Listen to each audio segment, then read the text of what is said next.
It's an interesting one. I think how I overcame it was that drive of just wanting to prove that I'm good enough.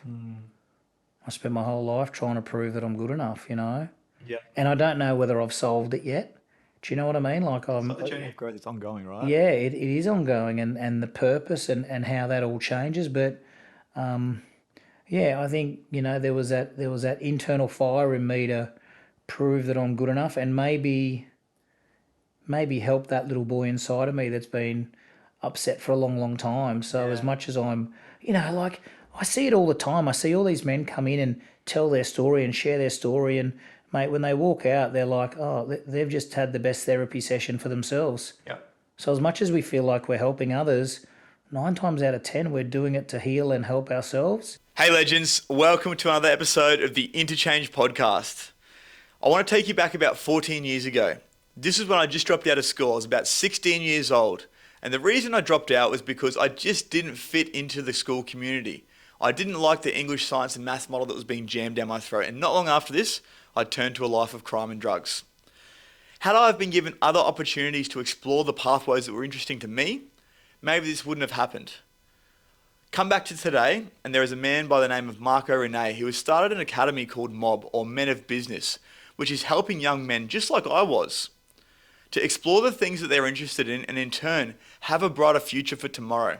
And I think this is a beautiful thing because not everyone fits into the English, science, maths model of schooling. So what he is doing is giving these kids opportunities that they may not have had otherwise. We have a good chat about the young men of today and I guess why there is such a lack of purpose, lack of discipline and lack of rite of passage into manhood and what he is doing and what Mob is doing as a collective to help the young men to overcome this. So stick around, I'll see you over in the episode. Mate, you've gone all silent on me. You get nervous in front of cameras, do you? No nerves, mate. I'm just, just waiting, biding my time. Oh, I love that, brother. I love that. Now, Marco, appreciate you coming out today and having a yarn with me on the Interchange podcast, brother. Yeah. So we first crossed paths, I don't know if you actually remember this, but a little while ago I came and did a bit of a talk at the Mob Academy, which is, I guess, your foundation, which is your little baby that you started. Yeah. So can you tell us a little bit more about what Mob actually is? Look, it's, hook me when I speak too long, but Mate, it's no okay. times, No Francie, gotta go times. Look, the Mob, I would say, is a collaborative of bringing passionate men who want to make a difference and pay it forward and create legacy together. And that sort of 13-year journey that we're into now has built a school that's got 200 boys enrolled in it, and these boys are from all walks of life and share in common the fact that school hasn't fit them, whether that be through lifestyle, home life, mental health, things that have happened in their life, bullying, or just not fitting the particular system, and they get referred from all over. Right? Yeah, not fitting in the box, mate, and I think if you look at education and where it started out and what it is now, I still look at it as something that is more about cutting down people's dreams and pulling away all their little extra special bits and trying to get them into trying to put them into a uniform and trying to get them into a subject selection and trying to say, all right, you've got to fit in this box and you've got to wear this and you've got to jump when we say jump.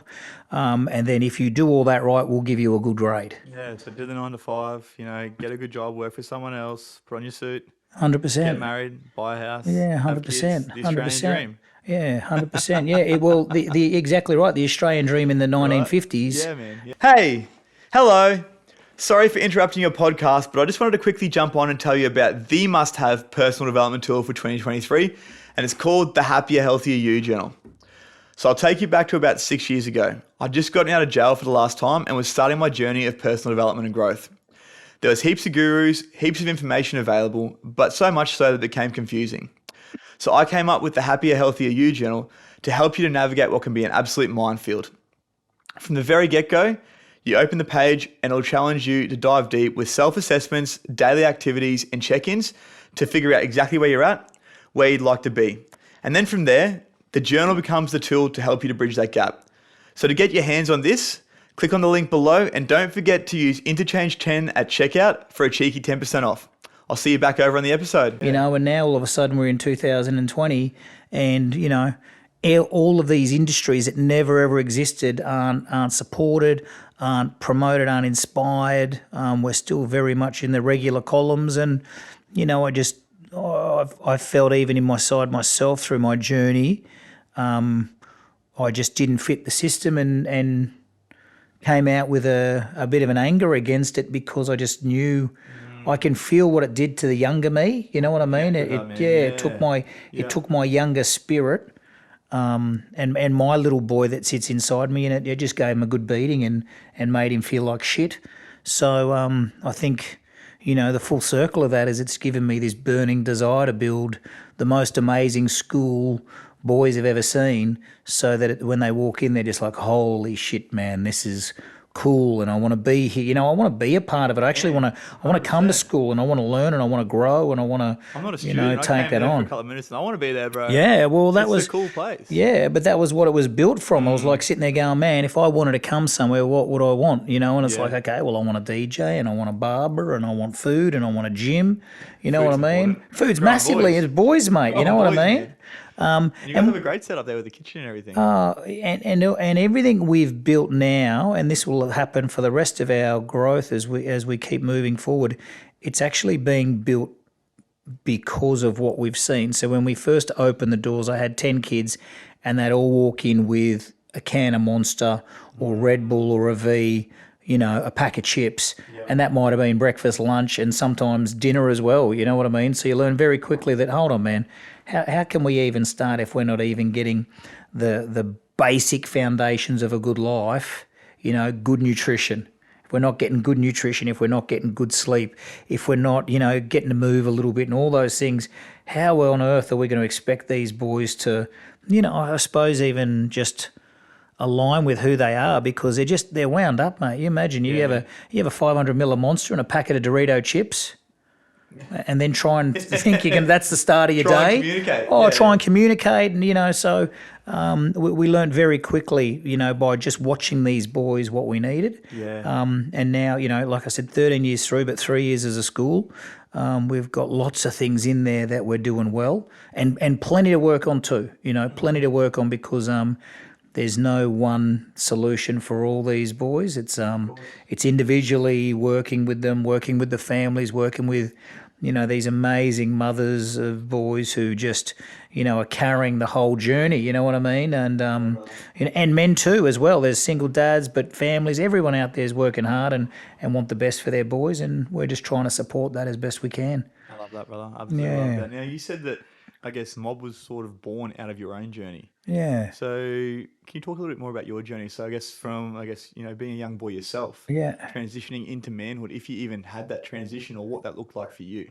Yeah, there's probably two parts of that. I think it also, you know, when I talk about that younger version of me or that younger boy, two things happen, mate. When I was a really young kid, I've always had a lot of energy, but a couple of little things within the system that stop you from thinking that energy is okay. And one was, mate, they used to send me to kindy, but then they would basically say, okay, well, he's too much for kindy, you can't come. So that was the sort of start of it. And as a kindy kid, you probably knew no better.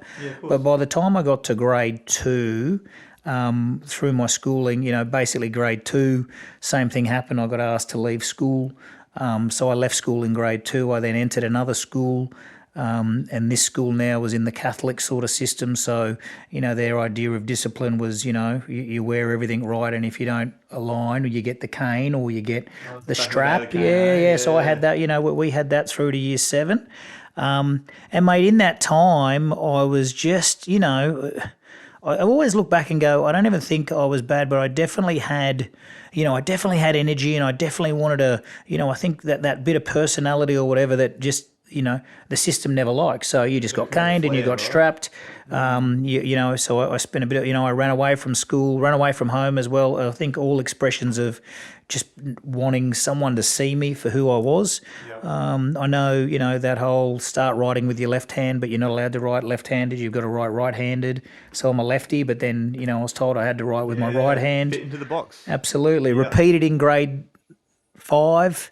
had a lot of issues with reading and writing, and particular moments where you're asked to spell something on a blackboard, you can't do it, and next minute you're getting laughed at, and all those sort of things. So I think that all just created this, or two things. It created this external barrier now of I'm not going to be vulnerable to anything. I'm going to become very hard, and I'm going to have this sort of personality now that I'm this, this showman clown, and that was sort of the life I sort of lived.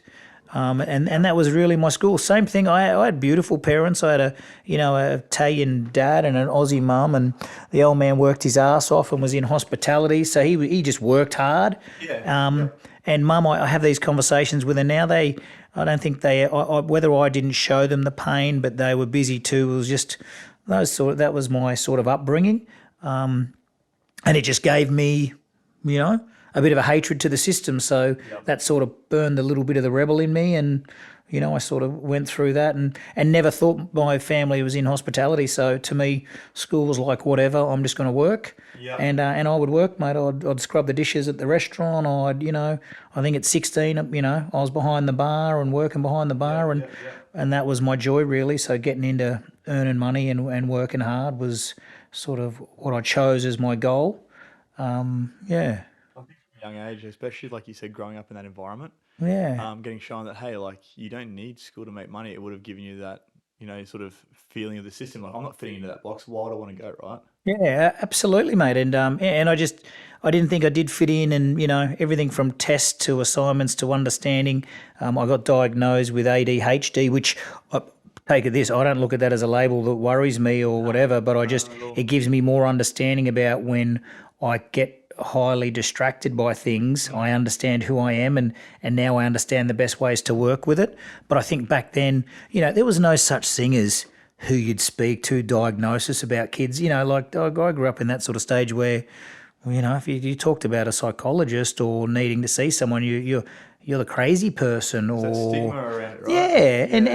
And going back to what we were talking about before about parents, I don't think they knew any better either. I think it was work and he'll be right, you'll be right. And I can see all that a lot clearer now, which is nice. But in the same time, it's definitely created, an inner of me wanting. I suppose what it's done, it's created something inside of me that wants to prove everyone wrong that I was a good boy, and if they had only backed me in the way that if they had only supported me in the way I think I could have been supported, I'd be doing all of this, which is great, but I'd be doing it more out of wanting to do it than proving everyone wrong that I'm burning to the eye. Say, what, fuck you. I'll show you. You fucking thought I was going to be the dunce or the dipstick or the kid always getting in trouble or running away. That was, I feel like I feel like sometimes the system created a bit of that. And now I get to now I watch it and I see it come in. I talk to, I've got 200 boys that we work with, and I'm constantly talking to parents and saying to them, when did this all change, and when did they start losing the joy and all that sort of stuff? And they're always saying around that 10, 11, 12 is the transition of all of a sudden it becomes pressure. It's no more fun.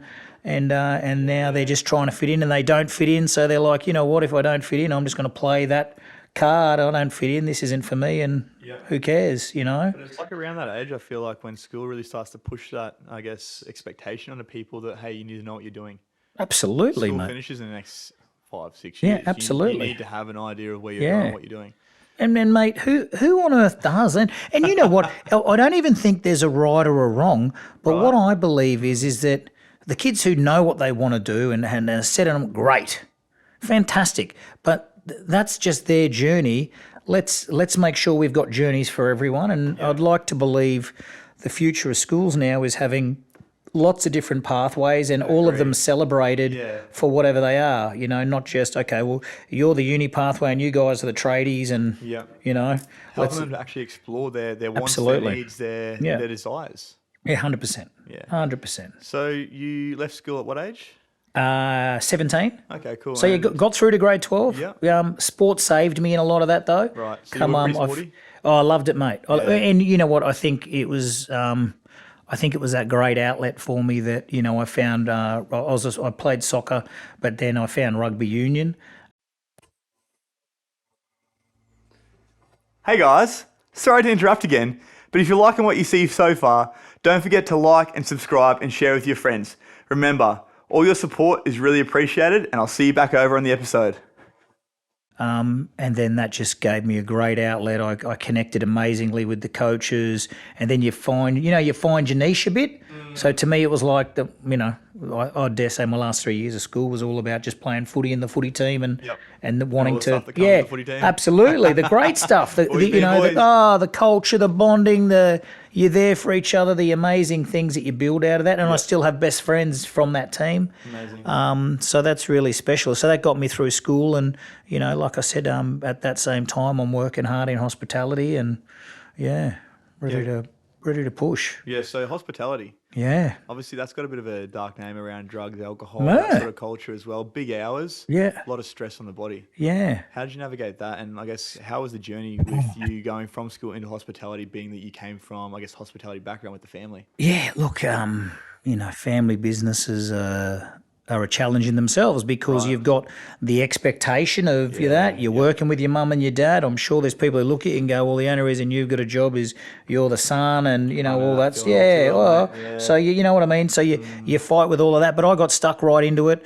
I loved bartending, and I had a little bit of a break in the middle. When I started work, there was a couple of backpackers that used to work at the restaurant. They told me all these wonderful stories about travelling, and so I saved, by the time I was just under 20, I'd saved 10 grand, and I bought a one-way ticket to go overseas. Cool. And I think at that stage, it was one way because I didn't really want to come back. That was my, I'm done. I'm just going to travel and party and see the world and have a good time. And did 2 years and worked in great bars, and I really got to polish up my bartending skill.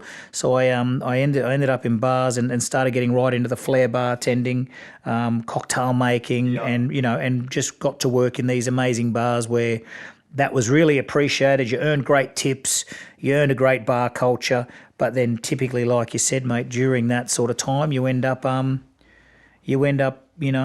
drinking more and getting involved in drugs, and you sort of, I think I sort of went through that side, came back to Australia, set up a big bar culture around the family business, and sort of slowly spend the next 3 or 4 years, I'd say, drinking and partying myself into a bit of a hole. Yeah. You know what I mean? I just sort of no control. I think the reasons I was drinking a lot of alcohol and drugs was it was just I think it was that getaway. It was just once you got into that place, it didn't care. I didn't care about the world. I didn't care about reality. It was like, I'm here to have fun. And I still feel like that was all my wound as that kid. Right? Not having to deal with it. Don't want to have to deal with it. Don't want to have to look at it. I'm just going to get out there and go hard and party hard, and that was it. And as you know, those sort of things come crashing down. The drink gets more, the drugs get more. Your friends that used to be your friends aren't. You've got these new friends that are drug friends, and it's all about the high and the party. I was engaged to be married, and that also, went south. But that was the right decision. But all that whole scenario all blended together to me being like 110 kilos, depressed, unhappy, and needing to fully change my life. And mate, I sat there at those lowest of low times and thought, you know what? This isn't me. What did I actually love? And the only thing I could remember that I loved was that bit of sport. It was the only thing that put a smile on my face. And I thought, you know what? This is a bit of a win-win, because my grandmother had a triple bypass. My dad had a heart attack and a stroke. Like, it was in the line. And I'm sitting there in the back of my mind going, you know what? You're 110 kilos. You're 5'9". Your BMI's like big. And you think to yourself, okay, this is, I'm walking down the same track. So I went and I called up a mate. One of my best mates, he's an amazing guy, and I said, look, I need to change this. I want to get out of what I do, and I want to go and do a personal training course. Cool. And he was a concreter, so he said he'd give me 6 months in the mud. So I sort of worked in the mud every day, and just to get away, and I'd save my money to do my personal training course, and then did my personal training course. and just from that day started changing all the things in my life. Once you get into that, you think, okay, well, it's all now about health and how do I make myself healthy? And I think the other reason I chose it was that I started wanting to challenge myself to, again, I did a lot of things to prove myself that I'm worthy, and that was the wrong case, but it was what I needed at the time. And that whole thing was, at the time I'm doing my PT course, I'm watching the Hawaiian Ironman, and I'm sitting there on the couch, mate, and I'm just, I don't know, I'm eating, drinking, looking at this, and it was about like 13 hours. Course as well. Yeah, dude, as you're doing the course, and I'm doing the whole lot, and then I'm watching this 75-year-old guy come out, and this is Kona, mate, and he's, he's done it in 13 or 14 hours. It's dark, the crowd's going nuts, and I just remember thinking to myself, you fat bastard, like, there's this dude out there fucking knocking out an Ironman in Hawaii at 75 years of age, and you're 25, it's just, in those moments, it sort of clicked to me. So I said to myself, I'm going to do one. And two things happened, mate. I sort of set myself the goal of finishing my PT course and opening up a little, business, which I did. And I set this little business up, and I also had the goal of trying to compete in triathlon. And the first one's the sprint. I'm in the Clydesdale because you're in the over 100 kilos, so you get your own special category. Yeah. And you do the sprint, and then you do the Olympic, and then you've done heaps of Olympics, and you think, okay, I'm going to do a half. And then 10 years down the track, you sort of, I've had a personal training studio with 150 sort of sessions a week, a gym with 400 members, and and I was up to Cairns to compete in the Cairns Ironman, and I'd found the love of my life from all my trials and tribulations, and she was a rock in helping me through that. I got 3 boys, and that was just a pretty amazing journey of what you could do. But the funniest part about all of that is I remember completing the Cairns Ironman, and I'm running, and I don't know if I can't. It's the challenge series, and what they always said about the challenge series is, we'd love you to celebrate your wins with your family. So they had the 200 metres of red carpet that goes into Cairns, and I remember my wife coming up, and I said, look, you know what? When I get to the red carpet, throw the boys on, and we'll go, right? And, mate, this thing nearly killed me, mate. I was 13 hours, Cairns hot. I'm coming down. I get to the red carpet, and I'm doing the Cliffy Young shuffle, mate. There's nothing pretty about anything that I've got. And I'm just just killing myself, getting there, going, okay, I've got to get there. And I get to this part, the chute where you put the kids out, and basically my eldest boy, who would have, he wouldn't have been more than 6, maybe 5. He's got on the front and just piss bolted. So he's like, I'm a champion. Yeah, I couldn't even, mate. I'm no joking, mate. I'm at walk speed. So he's piss bolted. My second one's come out, piss bolted after him, and then my third one, who's like 3, is crying because they've run off. So my end of Ironman was carrying my youngest son, walked, running as fast as I can to catch the other 2, and my wife on the sideline going, you can't lose them. Because there's like people and that everywhere. So I'm just this stressed out dude going, where are you? So it was just the craziest finish. And even off the back of that, I never believed in something like post Ironman depression or whatever else. Yeah. But the reality of it was that it ended up happening to me because I went into it to prove to myself that I'm going to do all of this stuff to become an Ironman. Yeah. And when I finished, I actually expected that the rest of my life was going to be sorted. I did, man. I did. I thought, fuck, you know what? Here's my fucking Ironman badge now. Yeah. My relationship's going to be perfect because I'm an Ironman. My business is going to be perfect. My family's going to be great. All that sort of stuff. Yeah. And very quickly you wake up over the next couple of days and realise nothing's changed. You spent 10 years busting your hump. You've done the Ironman, which is great. That's a you thing. But it just showed you that was it was proving something, and which I've got, and it's given me great inner strength. But if I need to work on other pieces in my life, I need to do the work in that other piece. I don't become a great translator and a great human because I've done the Ironman. Do you know what I mean? So I got to learn that lesson really quickly. And then around that sort of same time was the time where I had the opportunity to work with a couple of young boys from Youth Justice, from a friend who gave me a call and said, look, I don't know what to do with these boys. Can you come down to the park and do something? And I didn't know what to do either. And I remember I had a I-load van.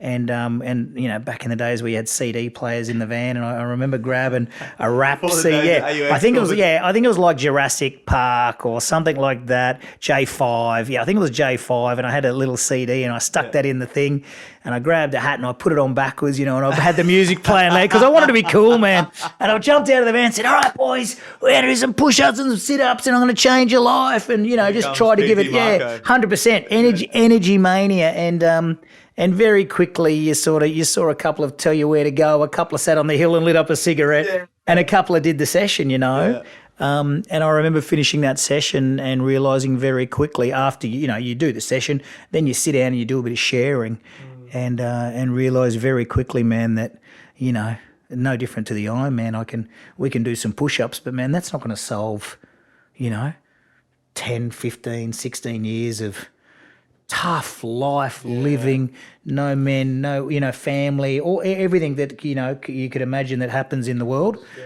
So that was I think that was the starting point, mate, where I thought, you know what, I want to do more about this, because there was no programs 15 years ago, mate. No programs. You're either in school or you're out of school, and if you're out of school, 9 times out of 10, you're getting yourselves into trouble. You're hanging around the wrong people. You're running into people who are in gangs, and they're showing you this sort of lifestyle, and you're young and you're gullible, and you're like, yeah, cool, I want to do that.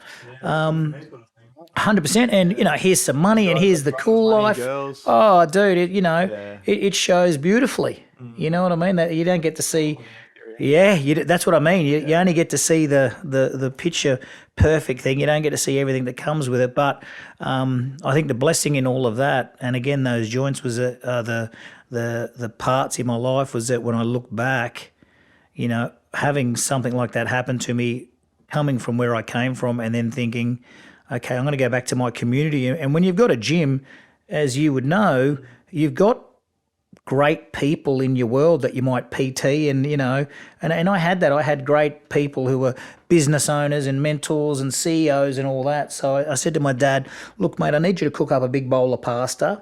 I'm going to." "Oh no, it was cool, man." I said, "I'm going to invite 10 guys around, and I'm going to pitch to them a program that I hope will make a bit of a difference." And that day I had 10 guys around, local Gold Coast businessmen, and then I said, "Look, I've got this program. I'm going to run it for 8 weeks. It's going to be about helping these boys that really need support.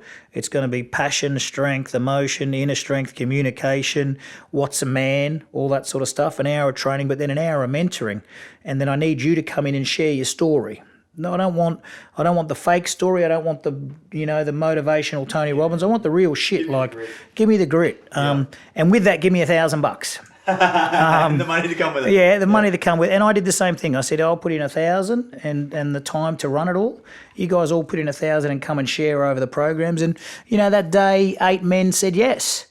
And so we ran our first program, and then those 8 men turned to 12 men, and we turned to 2 programs, and it went to 20, 30, 40, and before you know it, I was sort of having functions for sort of 350 men.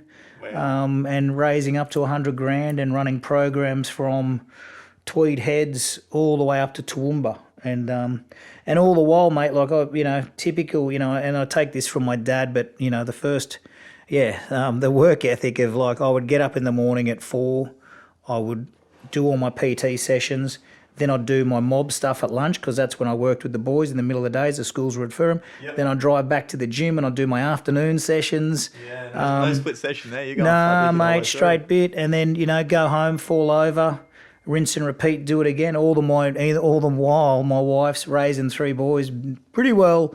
I'd say from 1 to 8 with my boys was a lot by herself, and me just busting very hard to try and create all of this. Yeah. So that's a bit of a regret too. I sort of, I probably would have liked to have been a bit more aware at that stage. But off the back of that too, though, that those sort of stages built us this program, and we ran that for 9 years, and then it was really hard because as a charity, we had no funding. I had to raise all the money. So when we had money, I raised money. Then when we didn't, we'd go broke. I couldn't pay anyone. Then I'd raise money again, and then I'd start the programs again. And that was, the seesaw. The cycle.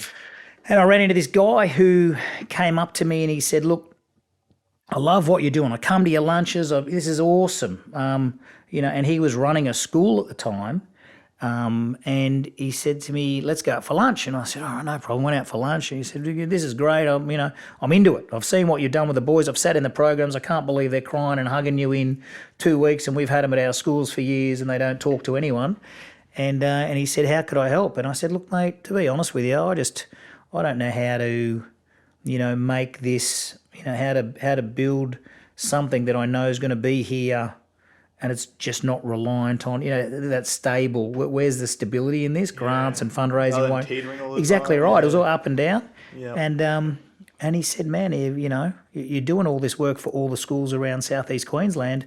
Have you ever thought about becoming a school? And I'm like, what do you mean becoming a school? He's like, yeah, you Still that can. thought in the back Yeah, of your head 100. what school was like for you, right? 100%. Straight away, the first thing was like, fuck that. And if I find out that school, I'm getting a strap and I'm going to whack all the people who whacked me. I'm going to go around the coast and find them and say, all Line 'em right, up. into the office, pal. Yeah, I got 10 for you. But no, I sort of finished that conversation with him and, we shook hands that day off the back of it. And he said, look, I'll build you a school, but you've got to raise $1 million.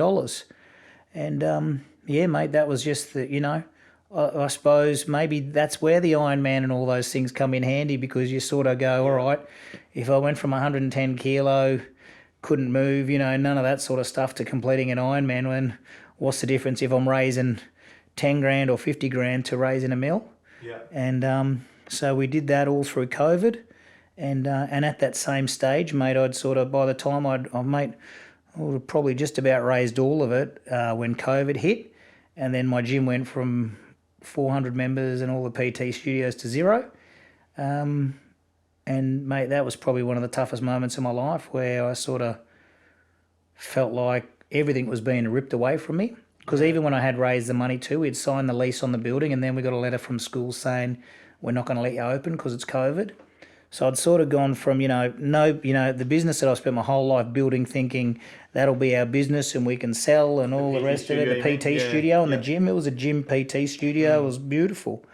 Went to 0 and we had the other side and I just remember myself and my wife crying a fair bit and going, you know what, where to from here? And we both sort of talked about it and we said, you know what, and it was called the mob then and we were just like, you know what, the mob is where our heart is.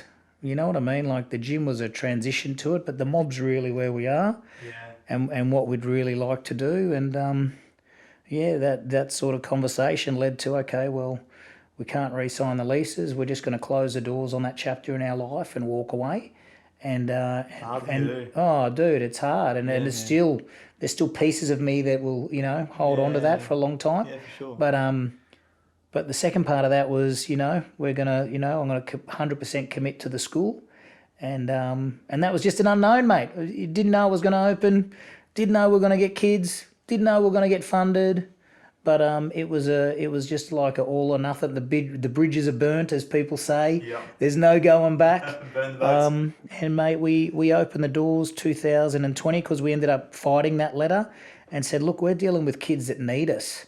These kids who have got nothing and now all of a sudden don't even have a place that they could go. So we got a letter saying, let us open. And then, mate, from that day on, we're 3 years old and we started at 0, then we had 8, then we had 20, then we had 40, then we had 50. And then we had to get more staff because there was only 3 of us. So it was like Lord of the Flies where the kids ruled the island and we're, holy shit, man, this is going to go south. It's like group PT, but with, gone wild. Oh, gone wild, mate. You know what I mean? Yeah, group PT, I'd say it's group PT with, the crazies who just love exercise and are going to do it their own way anytime they want to do it and in every direction. And here they are climb walls. Oh, 100%. So, and then we built the infrastructure and the people and now, there's 200 boys, there's 40 staff.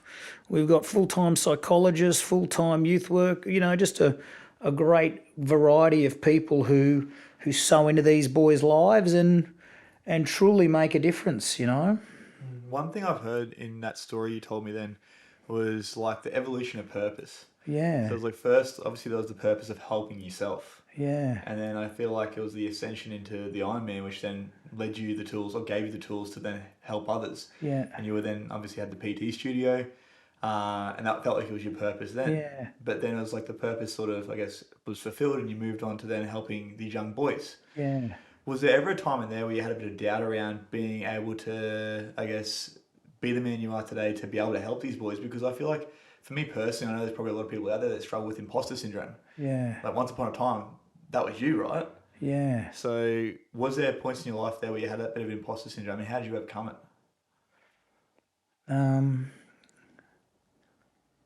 It's an interesting one. I think how I overcame it was that drive of just wanting to prove that I'm good enough. I spent my whole life trying to prove that I'm good enough, you know? Yeah. And I don't know whether I've solved it yet. Do you know what I mean? Like It's like the journey of growth, it's ongoing, right? yeah, it is ongoing, and the purpose and how that all changes. But yeah, I think, you know, there was that internal fire in me to prove that I'm good enough, and maybe help that little boy inside of me that's been upset for a long, long time. So as much as I'm, you know, like I see it all the time. I see all these men come in and tell their story and share their story, and mate, when they walk out, they're like, oh, they've just had the best therapy session for themselves. Yeah. So as much as we feel like we're helping others, 9 times out of 10, we're doing it to heal and help ourselves. Yeah, man. And I think once that healing process begins, and then you become, I don't know, whole. And that's, I dare say it is a real journey of self-discovery. And it is, because it is hard, because I suppose, like you said, you know, I've got boys out there who have had some of the toughest lives I've ever heard. Yeah, man. And really, who am I to tell them it's going to be okay when they've come from horrific paths? But what I've learned very quickly, man, is I'm just there to love them. Yeah. I'm not there to compare. I'm not there to say it'll be okay, whatever. I'm just here to say, you know what, brother, I love you. I got you. I'm going to put all these things into place. And if you can operate from a place of love and support and trust, and that's what I feel I want the mob to feel like, then, you know, who is going to stop you? You know, imagine if, you know, you think about your life, and if every part of your life it was surrounded by love, support, and when I say love, it's not all soft. You can have tough love too, but love in the fact of those conversations that are real and what's going to happen, and it's just there to support you and embrace everything that you are. Man, what a cool journey that would be. Yeah. Instead of, you know, you can't do that. You're not smart enough to do that. This is it. Yeah, don't do that. Don't do this subject. Oh, actually, you should be a tradie because, you know, schools know. You know what I mean? Like that shit gets thrown around everywhere, and you know, and it cuts. So, you know, that's the nice part of it, and I think that's the part I truly love is being able to create an environment for these boys to, one, understand themselves, two, love themselves, believe that there's a purpose to their life. Like some of my boys, mate, I'll sit down, they're like, I don't really care about my life and whatever. So when you're trying to say to them, you know, don't do that or don't do this, or, you know, they haven't even started loving themselves. And until you love yourself, how do you help other people? You know what I mean? So it's you can't, and you've got to work on that. And I think the more, you know, and that's what I'm learning too is, you know, the more work I keep doing in everything, you know, in everything that I'm about, and the better I communicate, and the better relationships I have, and the more authentic conversations, and the more understanding of my triggers and my ego. You know what I mean? I've got to be able to, you know, hear the news, think about the news, feel the way it makes me feel, and then, you know, work on why those feelings are coming up and then how I answer. Because if I don't have that in-between space, you know, all of a sudden my ego or my trigger's returning, you know. Man, I'm guilty of that too. We are, of course we are, and thing, isn't it? especially as men, you know, it's boom, triggered. You say that to me, and, you know, and I have it. I definitely, you know, obviously with your partner, you're so close with your partner. My wife, you know, we've been married 20 years this year, but man, we have some doozy conversations, and mate, and mate, they're built off 9 times out of 10. They're built off a trigger. You know what I mean? She's only going to say something to me that makes me feel like I'm not good enough. That triggers me, and then we've got to have the conversation of, I'm not, from her point of view, I'm not saying that to make you feel you're not good enough. I'm just saying it because that's how I feel. Yeah. If you're taking it that way, that's that's my trigger. I'm the one grabbing onto it going, oh, well, she didn't fucking say anything about me, but I'm sitting there going, oh, you think I'm a bad husband. You think I'm a bad guy. We're talking about a Renae and I feel bad because I can't afford it. So, you know what I mean? All those things. So, man, it's a journey. But I'm digging, mate, and I think that's the cool part. I'm really digging, and I'm loving to get around good people. No different to speaking to you on this podcast. I got the people like your Arne Rubinsteins from the Rites of Passage camps for men, and all these things that And what I find is every time I put myself around great people, it challenges me to level up. Right. And that's the best part. I feel like I'm leveling up all the time. And these boys, man, they're beautiful, they're amazing. They've got challenges, yes, they've had tough times, but man, you just watch them absolutely grow when you create the right soil and you plant the right seeds and you add the right amount of water and sunshine. You just watch shit grow, mate, and you don't need to worry about the growth. You don't need to worry about growing the tree. You've just got to make sure you can plant the seed and you can add the water and you can add all the things that make it work. And that's what we do now, mate. We've got driving schools. We've got all these things that are built to give them all the tools they need so that they walk out feeling confident and ready to succeed in whatever it is that they want. It's not about money. It's not about business. Mate, you tell me what success is for you, and then let's have a crack at trying to get it. Yeah, for sure, man. Yeah. Dude, I came in obviously to the school to do the chat with you guys, and one thing I did notice was because I was working with year 11s, I know year 12s and a couple of year 11s, I think, because there was some year 12s away, but all these kids were so respectful.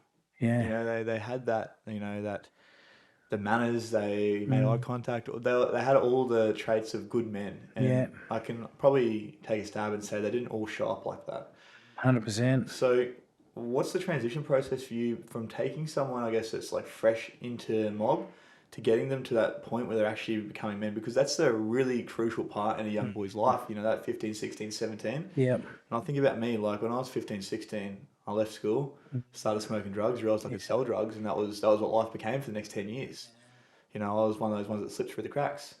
So to be able to actually give them the opportunity to not do that and, I guess, have that nurturing and that care to get them on the right path and show them, I guess, how to be a man is a crazy thing. What's that process like for you? Because it's not just going to be your English, maths and science like not you at guys all, do man. at school normally. No, not at all. Look, we've got, you've probably got to understand the philosophy. So when I talk about the philosophy of mob, we've got 5 principles. It's respect, passion, ownership, gratitude, and family. Yeah. And hopefully, as when you walked in, you might have felt that. And there's lots of little things.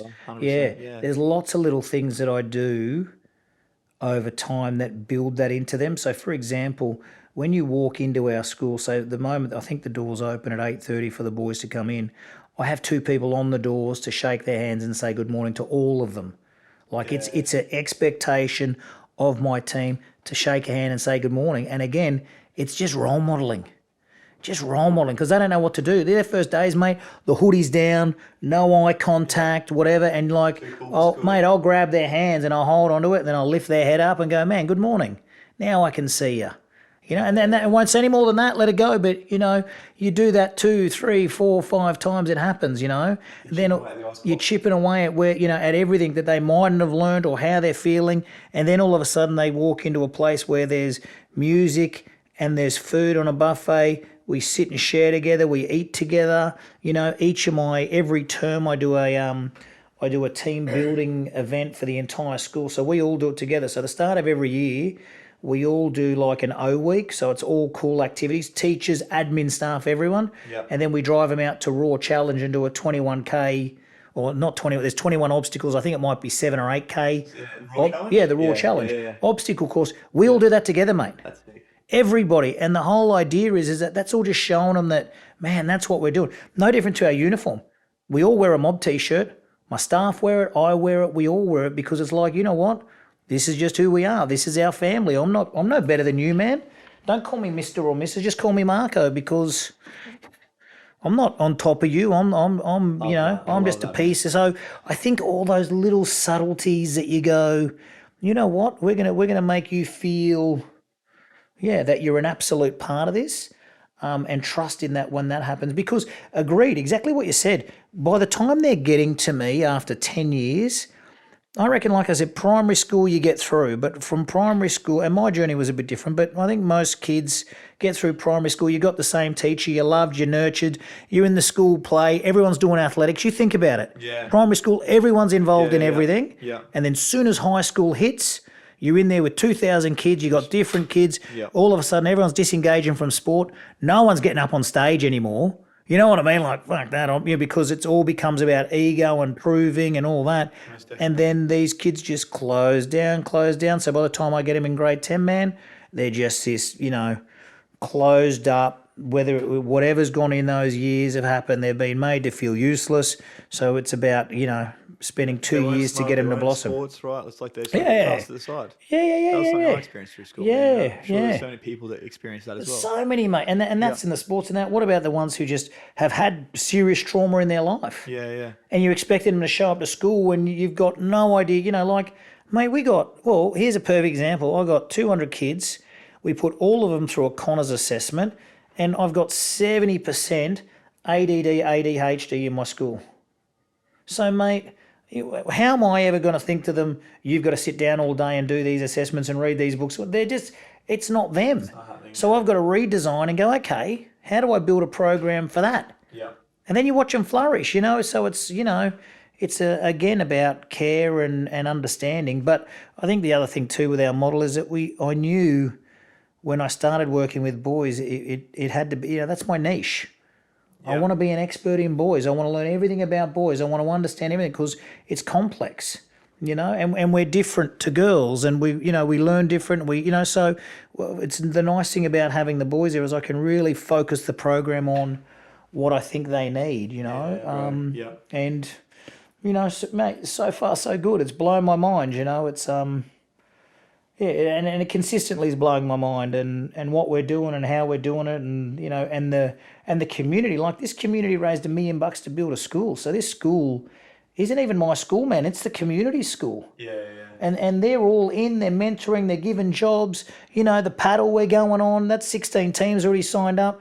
16 signed up. The restaurant's sold out. Everyone's got tables. It's like, they're loving it because I think it's a way to pay it forward. It's the way to invest in the future. I'm sick of the communication about the youth of today. I think it's ridiculous that they're out there saying this is what we need to do with the youth, and their whole thing's about a bigger stick and bigger consequence and all that. And it's like, man, how about we just love them a bit more? How about we build systems? Where does that come from, that kind of behaviour, right? It's because they haven't been nurtured, they haven't been cared 100%. for. So what they do, that's all right, cool. I'm not getting attention from you. I'm going to go get attention somehow. 100%, mate. Defy. I was the defiant one, man. Yeah. That's what these kids are doing, right? 100%. And I think the other thing too, mate, is that they've been made to feel like that, mate. You know what I mean? Like, at the end of the day, you look at what kids, look at what some kids are getting expelled for or suspended for. You know what? It's crazy. Like, you haven't worn the right socks, you've got a 2-day suspension. You're smoking vapes, you got suspended. And like I say, look at all these problems. Okay, you've smoked a vape or you've done something like that. Isn't the whole idea of school is to teach? Yeah. So we've decided chastise, right? we've decided not to teach, we've decided to suspend. So let's suspend our way out of problems. So what we know is we suspend them, we throw them out to the community. They don't ever want to come back to school because they don't feel like they fit. What do you think's going to happen? Yeah. They've been taken by all the people that we don't want to be their mentors. Yeah. And shown lives that we don't want them to live the lives of. And it's so influential at that age, right? Like, and they've got these people that, like I said earlier, Mate, like, you think about, you think about a 12-year-old. How easy would it be to get a 12-year-old to do whatever you wanted to do? Let's go break into this house, get some 100%. I'll give you some money, man. We'll do this, and money. You can fit through there. 100%. And the other thing is, you won't go to jail. You do it. It's Yeah, okay. you're good. You're sweet. fine. So there's so many things there, and and look, the system is the system, but we got to start changing things because I think we've got ourselves to blame. To be honest, I think we've got ourselves to blame. So to sit there and say these kids and we should fix that and you should fix that, I'm like, I don't agree with that. And I've got 200 of these boys that are proving them completely and utterly wrong. And not saying there's not some tough kids out there that, you know, that would be harder, but I just don't believe in the stick mentality because I just can't see, you know, if that had worked, why hasn't it worked till now? Yeah. It's all we've been running with for a long time. If ever, you know, if we were scared and we didn't want that to happen, then wouldn't it be working? I think that I guess something that I would have saw in jail myself was Yeah. that exact mentality there. Like, going to jail doesn't fix people. This is the punishment, right? Yeah. It's only for people that actually want to fix themselves, or, you know, because there's not enough programs available to these people to actually rehabilitate. There's no Yeah. rehabilitation in jail. Yeah. You're surrounded by the same sorts of people doing the same sorts of things. You get out with nothing, and what are you going to do? You're going to go back to doing the same shit because that's what made you money in the first place. Yeah. So then I feel like there needs to be more of these sorts of programs like you're running, but not just for, I guess, youths, but for young men as well. 100%. 100%. And you know what? For men, people, women, whoever, you know, whatever the market is, of all ages, because it just doesn't stop. Like I run 16 to 18, mate. I've got 3 years of boys now that are in our alumni and we catch up every quarter. Yeah. But, mate, we've already got 10 mob babies. We've already had youth suicide. We've already had all these things happen so that, you know, it's not like you can just fix it. You got to be there. I've got men now that I'm dealing with that are 50, 60, 70, going through cancer, divorce, depression, all this sort of stuff. Like, so, you know, the truth of it all is that, yeah, the truth of it all, it's about community and love, and we just keep getting around each other. It'll be good, but I feel like we're fighting a world of, you know, individual, you know, it's about, you know, the IT or, you know, everything that's in there that's pulling us apart. I feel like the more we come together, the more we can make amazing things. And I feel like the mob, to be honest, is exactly that. Yeah. It's a collaboration of everyone. And yes, I might be out the front waving the flag or whatever else, but the reality is, mate, you know, this thing's been built by an entire community, and it's changing lives and supporting families. And mate, I think you could do it with any problem you wanted. You grab the right community and the right business people, put it around it, and say, okay, how are we going to start solving this stuff? Yeah. You know? I think another great thing that you guys are doing as well is the events. Speaking of the paddle, here obviously more particularly, and bringing people together, like you said, in a community to then raise awareness, but not only that, to give these boys something more for themselves, right? Yeah. So you got the paddle happening on the 12th of October. Yeah, epic. I mean, like, because obviously with what you guys are doing, I feel like that's definitely up the alley of the stuff that I like to do as well, with helping men, just giving back to the community and trying to make a difference. And like the thing is, I think a lot of people feel like alone they can't make a difference. Yeah. But the thing is, as a community, we can, right? Mate, I think we absolutely underestimate the power of us together. Right. Do you know what I mean? You sort of think of 20 million Australians. You know what I mean? And 20 million Australians living their own life can, you know, will survive, and we will have our struggles and whatever else. But, man, you put 20 million Australians together, holy shit, well, you know, what can you achieve? What can you fight? What can you push? And, you know, I think that's the key, man, is just pulling people tight and watching what we all achieve together, because it takes all of us, you know, it takes the good in all of us to really double up. It's like those like those Power Rangers, you know, you bring the 5 together and you end up with this super big robot thing. this big robot thing that takes it on, you know. And I think you know, the longer it takes us to realise that we're better together than apart, you know. But the paddle's a perfect example, man. That was 2 guys, Clint and Lee, and they still with me now. So they knocked on the gym door and said, man, we want to raise some money for your mob. This is before we had the school. This is 5 years, so it helped us before the school. So how long's the paddle been going for now? This is its 5th year. School's been going for 3 years. So the first 2 years of the paddle was to help us raise the money to open the school. It was actually the second paddle event that I had 2 founding fathers come up with $200,000 that put us over the line and let us begin. But they came out, we want to raise some money. Let's do an event. And Lee let's do a car wash. And I'm like, fuck, brother, I am not standing in someone's car park washing cars, and we're 3 blokes, mate. You look good in Daisy Dukes with a whitey-tighty on. This ain't happening, mate. This ain't happening. And he said, what do you want to do? I'd had me paddle. And we were on the Isle of Capri. We're at the Capri on Via Roma. And I said, mate, let's just do a paddle. Let's go for a paddle. And they're like, oh, what do you think? And I said, mate, let's fucking paddle for 24 hours. The 3 of us, we'll paddle for 24 hours. We'll have a lunch. We'll see what happens. And, mate, awesomely enough, they both said yes. So the first year we did it was just us three. Yeah. No one else, no other teams, no anything. And we paddled for the 24 hours, came back, had a sold out lunch for it. And, So you still had lunch at that point in time? still had the lunch, mate. Yeah, still had the event at the end because it was all, mate. When you'd want to do something, it's like I want to do something that's a challenge. Yeah. I want to do something that's fun. I want to get to the end of it and have a beer and a party with everyone and whatever else. And that was great. So we did that, and we whether it was 100 people or whatever came to the lunch afterwards. And then the next year we had 4 teams, and then the next year we had like 9. So the next year we raised money for 2 buses so we could take the kids to and from their sports stuff and that. Yeah. Then the third year we raised money for our driving school. So we've got our own driving car, with the instructor lessons. That's absolutely amazing. Yeah, dude. and Honestly. 2 instructors that are fully qualified. So we'll do 20 lessons a week, and their L's, their P's, everything, all inside the school. That was the third year. The fourth year we opened that new building so that we could go from 100 kids to 200. And this year, man, it's our journey is to be amalgamate properties, and we've amalgamated properties, and now we're gonna build our own school because we're in a rented premise. And the journey got crazy. How you think, okay, well, we've got this open, that's it, and now all of a sudden it's like, nah, man, we're gonna evolution, and we're gonna this time we're gonna raise $20 million, and we're gonna build a iconic monument to boys and men, and all this sort of support to help, because and even question on that, like, I like the journey because I get questioned a lot of the times, okay, well, how are we helping women? I said, well, man, 2 things I want to do. I want to build better men to be better husbands, to be better 100%, fathers, to 100%. be better, you know what I mean? So it's all together. It's not just about men. It's actually about men being better to help everything. You know what I mean? As a community, So there's a really good blessing in that. We've got eSWAV that we work with. We've got the DV groups that we work with, Rise Up, all these different charities that we work with as well and raise money for. So it's a really cool, it's a cool community. And man, we're the journey just unfolded now. We've got the property, and now we've got to build our school, and then it'll be a legacy forever. So it'll be, it'll outlive us.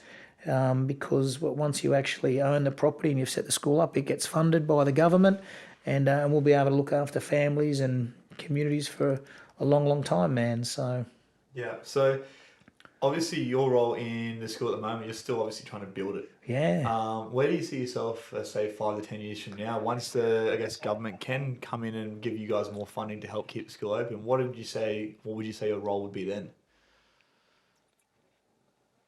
good question, Renai.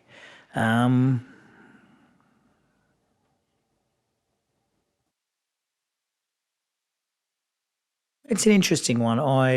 I'm super passionate about what we're doing. I feel like I will, if I had it perfectly, I would set up something called Mob Legacy. The purpose of Mob Legacy would be to build schools and accommodations for youth at risk everywhere. I'd like to speak a lot more. You know what I mean? Like I like that. I want to speak to a point of that.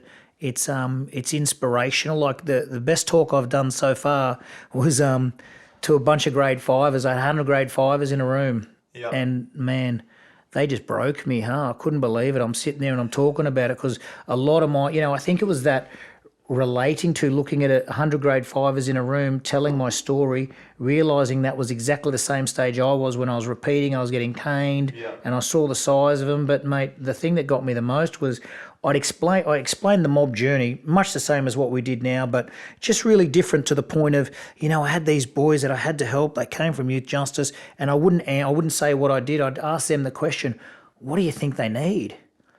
And they'd sit there and they'd go, oh, Marco, yeah, they're going to need love and support and therapy and second chances and all that. And I'm just like, I feel like these kids were so aware and they were so connected to what I'm looking forward to this next generation. Listen, right? 100%, man, 100%. And then even, and after that, I'm like, all right, what do you want to do? What's your dream? And they're like, I want to be astronauts and I want to be there, all the cool shit. And it just, it filled me with joy and passion. And I just like, okay, I got to bottle this. But what I liked about it was the optimism and the youthful exuberance and the, we can do it, and yes, we'll solve it, and every part of the puzzle of the mob journey, when I asked them, they knew the answers, man. Yeah, bro.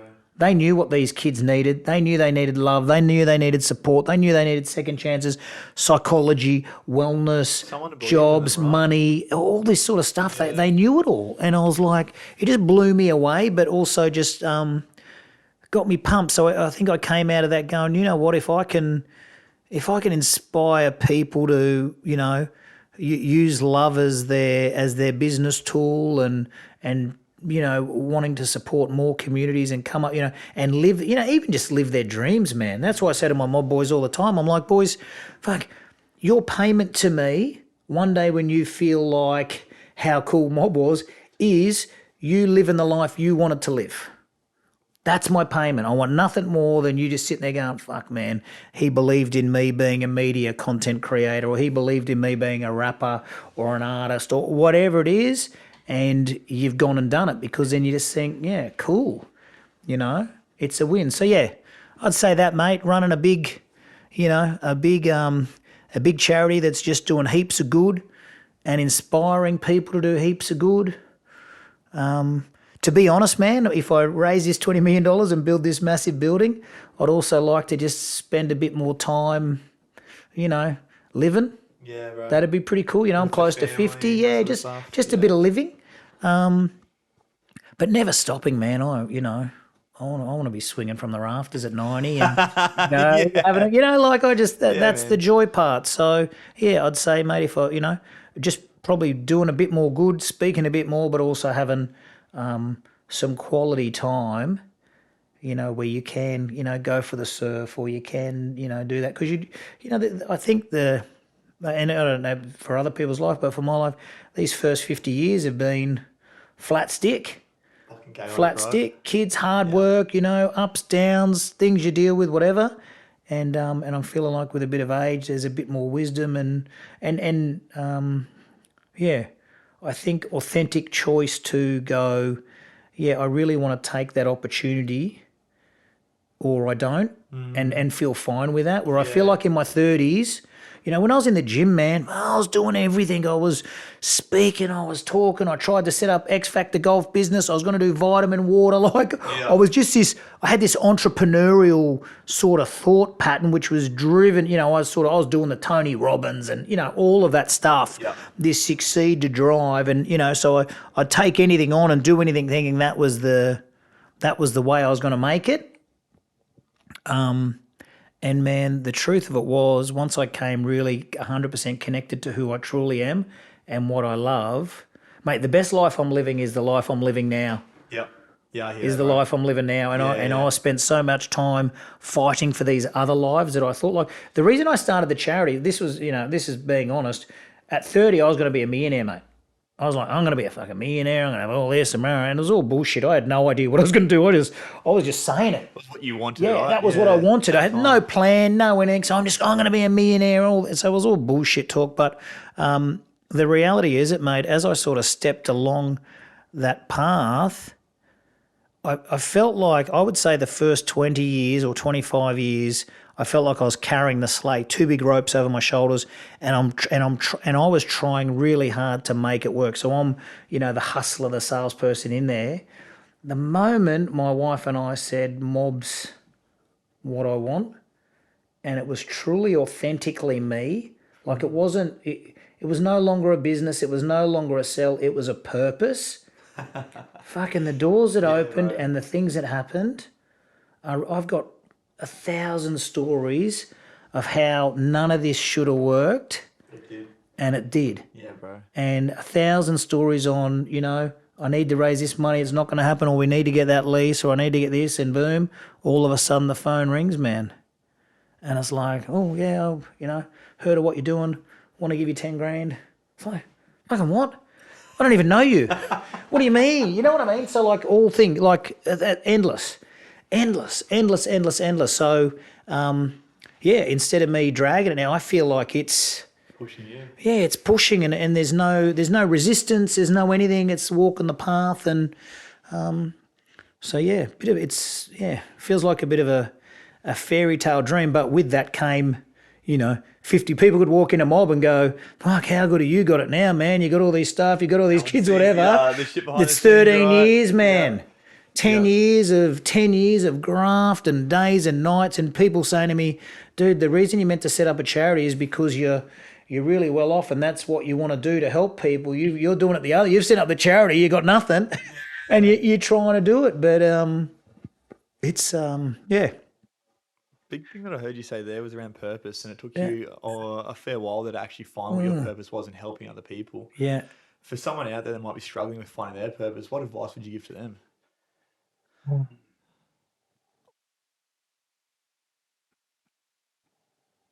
Work on who you truly are and let the purpose come out of that.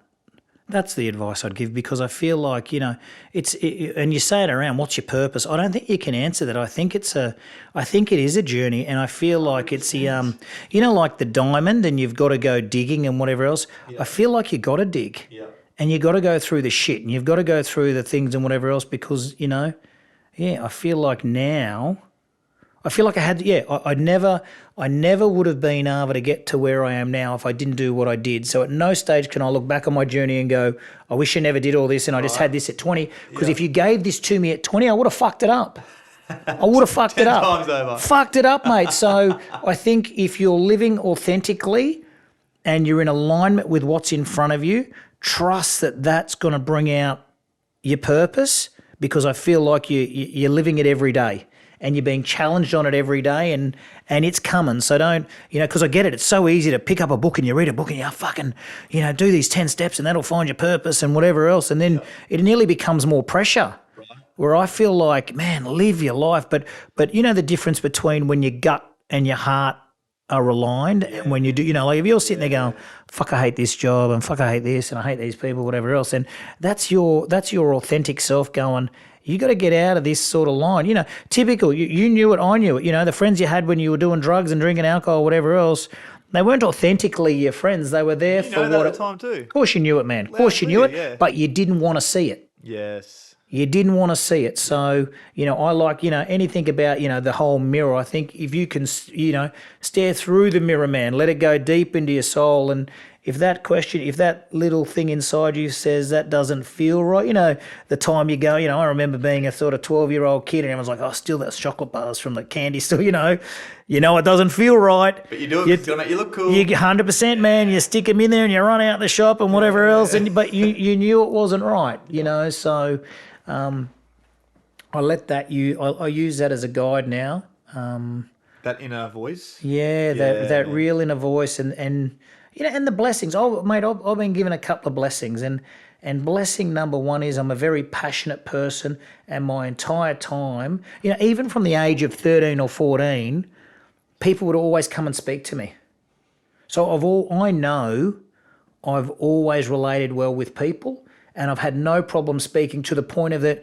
Even at 12, 12, 13, English, whatever else, if it was a get up and speak to the class about something, fucking not nervous, no worries all day, teacher telling you to shut up and get off. You know what I mean? So that's, that's my gift. Yeah. So now that I know that that's my gift, the more I use it, the more I understand what my gift is, the more aligned I think I can go, and, that's my space. So I'd say, look inside to find out the things that you really love and that you're good at, and then keep making decisions that just really feel right. I want my entire business plan is about the people I work with and everyone I do with. It's not about the money, it's actually about the feel first. Yeah, bring the right people together, right? If you resonate around mob and you really want to be a part of mob because you love what it philosophically stands for, then the relationship's perfect. Where if you're just in it to get something out of it, and I've had it happen, man. I've had lunches where you all of a sudden 10 men are all sitting around the table, all sharing a personal journey. Next minute, one jumps up with his business card and says, "Oh yes," because they know I've got 10 super businessmen that you'd never ever get, and they're like, "Okay, so I just want to let you know I'm selling these golf clubs, and I'll give you all a special deal." Oh, that's snake oil.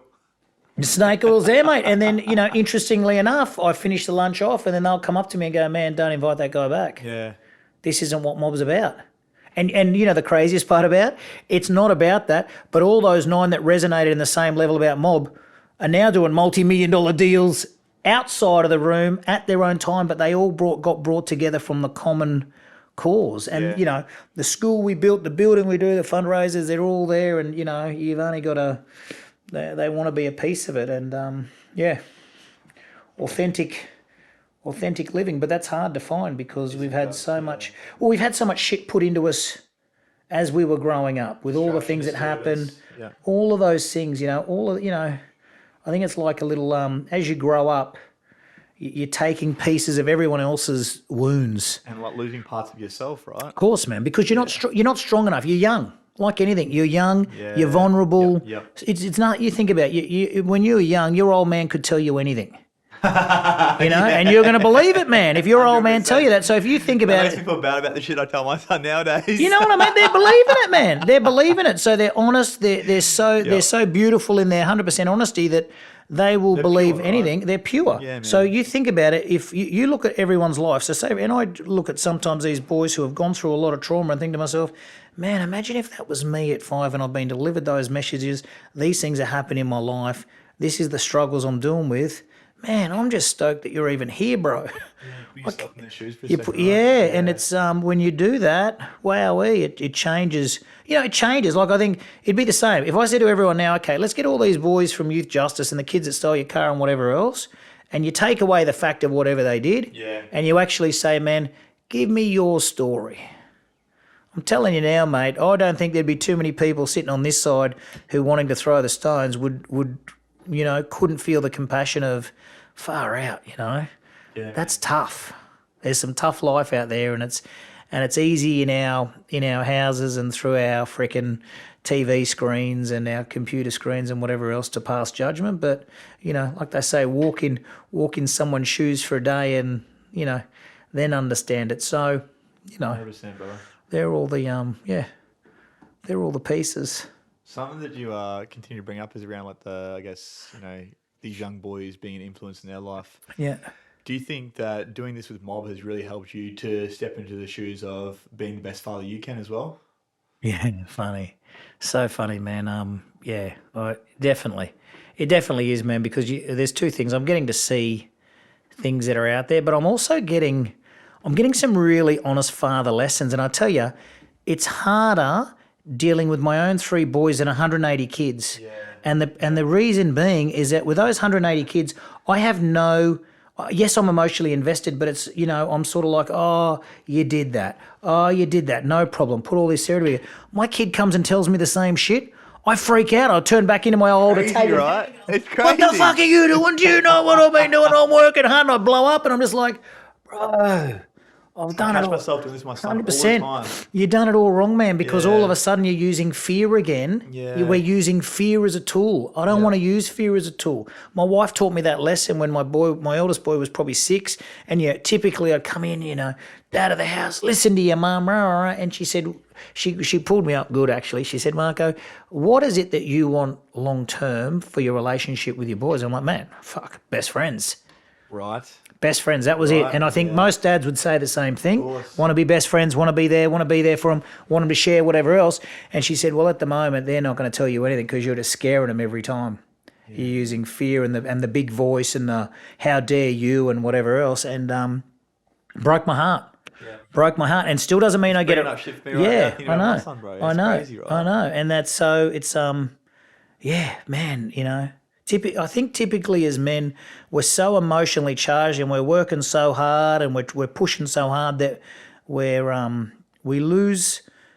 Yeah, we don't want to, but we've been so programmed into, you're the provider, you're the strong one. We've if these are the lines and your kids have got to walk in that whatever else. So, I think the more we can keep the emotion out of it and come at it with true compassion and understanding, that's the most amazing part. And, you get some funny stuff too, like even with my son, he goes, I'm sitting there and next minute he's trying to order vapes on Snapchat that get delivered to the house and he's 14. I'm like, you little dick. I said, this happens all day at school. I don't expect it in my own home. But, man, you know what? He's a kid. That's the cool thing to do. So it's just trying to understand and trying to educate and walk through it. But I've got 3 beautiful boys, man. I've got a beautiful wife. I'm very lucky. But, we work really hard at all of it. And that's all I can say. You talk about purpose and whatever. Work really hard. And I would say the biggest thing that I've learned over my 20 years of relationship, and I'm lucky that my wife is so patient in it, is that, the more you can work on communication, the better, because we're just shit at it. Hugely, yeah. We're just shit, mate. We don't know how to communicate. The moment we get triggered, we get angry. We fight or flight instantly. You're either pissed off, or you think to yourself, I'm not going to be pissed off, I'll just walk away. And you don't work through it. And I think taught that, right? It's like if something annoys you, don't engage, walk away, which is literally the worst thing you can possibly do. Or have a blue. Yeah, or have a blue. That's right. Yeah, have a blue. That's the 2 options: fight, flight. Yeah. It comes back to basic human nature, I right? know, Like, mate. I know. From a very young age, or from prehistoric times, something comes in and causes danger. We haven't got saber-toothed tigers now. It's the fight we have with the partner. No. But we're still reacting the same way, right? And interesting, my wife this morning, put it perfectly, as in, the conversation you have, right? So that the words that come in, and then you've actually got to, if it makes you feel a certain way, you can't let that feeling speak. You've actually then got to go, well, why am I feeling this way? Yeah. And then you've got to resonate on that, and then you've got to solve that for you so that you can also then answer authentically, not from that feeling. Because if you're hitting you hit my wound about me not being valuable enough, or me whatever, and that my child wound, man, fucking 9 times out of 10, that kid's flying out of my mouth. It just becomes a game of tennis. Boom, I'm like out, man, so I've now that I know what that triggers, and I think most people have something. Everyone. That has their trigger, and I think if you start figuring out what your triggers are and realising, for me, I've got to realise that, how stupid is this, right?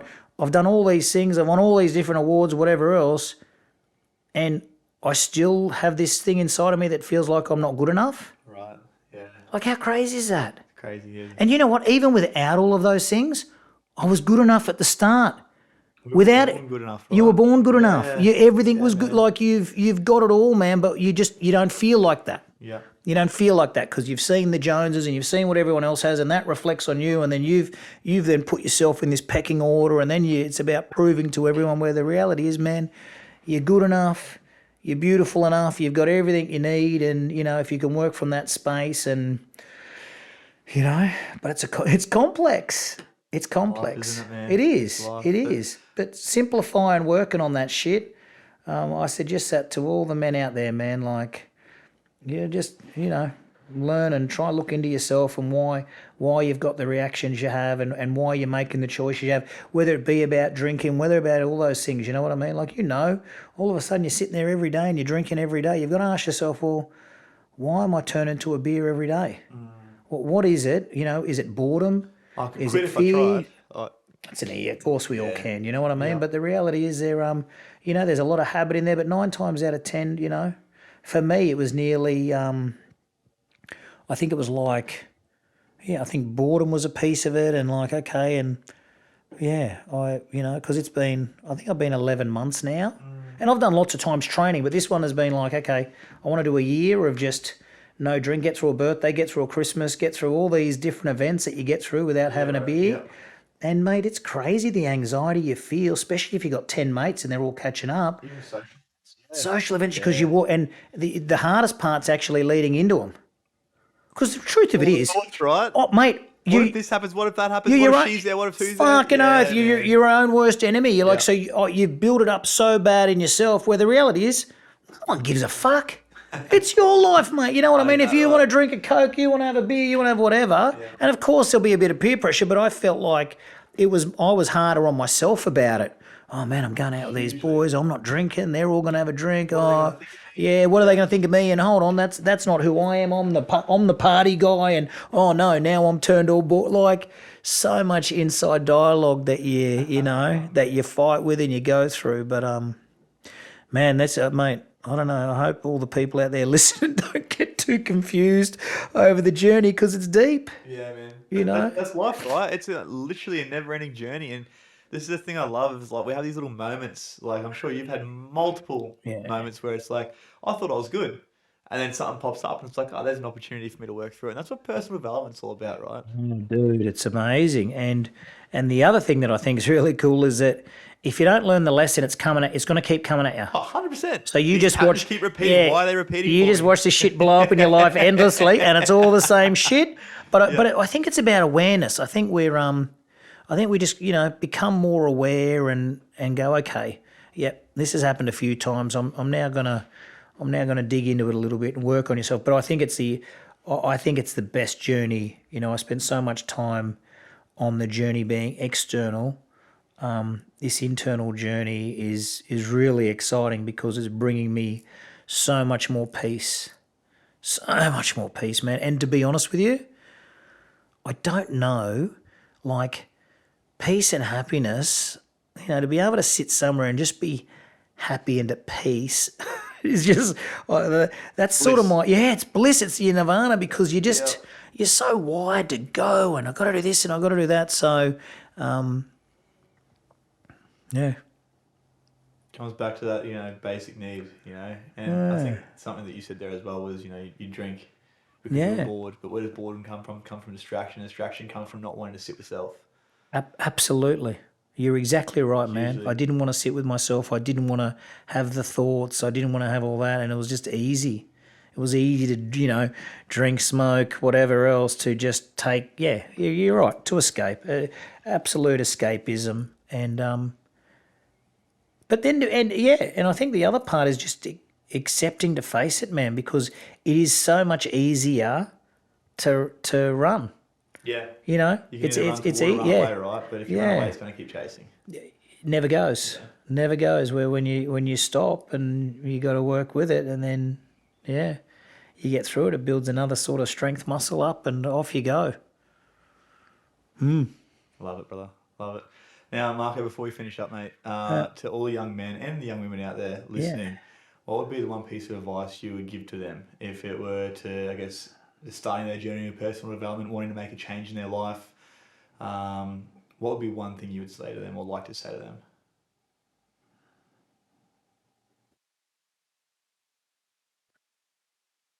I'm